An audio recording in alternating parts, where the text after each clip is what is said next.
आकृति और आप देख रहे हैं इंडिया पब्लिक खबर। तमिलनाडु की राजनीति इस बार एक अलग ही तस्वीर दिखा रही है। जहां तमिलनाडु की राजनीति में इस वक्त जो भी उथल पुथल देखने को मिल रही है उसने सारे गणित बिगाड़ कर रख दिए हैं। दशकों से तमिलनाडु की सत्ता पर काबिज डीएमके और अन्ना द्रमुक जैसी बड़ी पार्टियों के लिए थलापति विजय की तमिलगा वेत्री कजगम टीवी के एक बड़ा चैलेंज बनकर उभरी है। नतीजों के शुरुआती रुझानों ने सबको चौंका दिया है, क्योंकि विजय की पार्टी इस वक्त सबसे आगे चल रही है और इतिहास रचने के बेहद करीब भी है। ऐसे में सालों से तमिल पर राज करने वाले डीएमके और एआईएडीएमके के लिए एक बड़ा झटका साबित हो सकता है। अगर विजय की पार्टी इन सीटों पर जीत हासिल कर लेती है तो उन्हें सरकार बनाने के लिए मात्र 8 और विधायकों की जरूरत होगी। ऐसे में सवाल ये उठ रहा है कि बाकी बची सीटों के लिए विजय आखिर किसके साथ हाथ मिलाएंगे।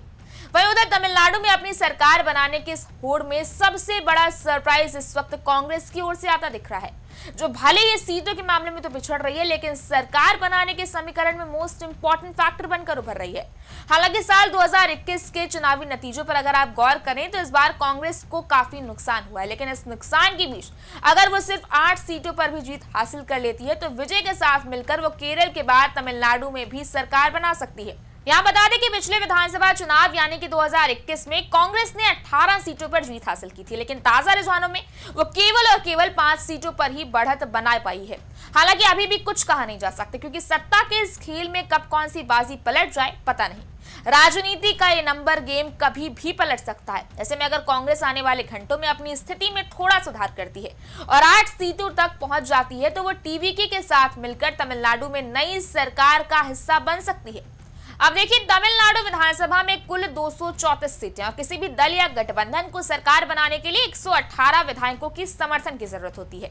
रुझानों के मुताबिक विजय की टीवी के 110 प्लस सीटों पर आगे चल रही है, यानी साफ है कि उन्हें बहुमत के आंकड़े तक पहुंचने के लिए सिर्फ कुछ और सीटों की जरूरत होगी। ऐसे में अगर कांग्रेस यहाँ 8 सीटों पर जीत जाती है तो कांग्रेस से कहीं ज्यादा ये टीवीके के लिए एक संजीवनी का काम कर सकती है। याद हो कि कांग्रेस चुनाव से पहले ही कई बार सुपरस्टार विजय के साथ गठबंधन की कोशिश करती रही है। हालांकि भले ही वो केरल में अपनी पकड़ मजबूत कर रही हो, लेकिन तमिलनाडु में उसका प्रदर्शन उम्मीद के मुताबिक नहीं रहा है। इसके बावजूद अगर टीवीके को फुल मेजॉरिटी नहीं मिलती है तो विजय को सरकार चलाने यानी कि बहुमत से आंकड़े से चूक रही टीवीके को कुछ गेम चेंजिंग सीटों के लिए कांग्रेस जैसे ही एक साथी की तलाश होगी। ऐसे में कांग्रेस और टीवीके का एक गठबंधन न केवल तमिलनाडु की राजनीति में एक नए चैप्टर की शुरुआत होगा, बल्कि सालों से द्रविड़ की राजनीति में चली आ रही एक छत्र मोनोपोली को भी उखाड़ फेंकेगा। बहरहाल जिस हिसाब से रुझान सामने आ रहे हैं उससे एक चीज तो बिल्कुल साफ है कि चुनाव प्रचार के दौरान विजय ने अपनी रैलियों में जो भ्रष्टाचार और पुरानी राजनीतिक व्यवस्था के खिलाफ माहौल बनाया था उसका असर कहीं न कहीं आने वाले नतीजों में दिख रहा है।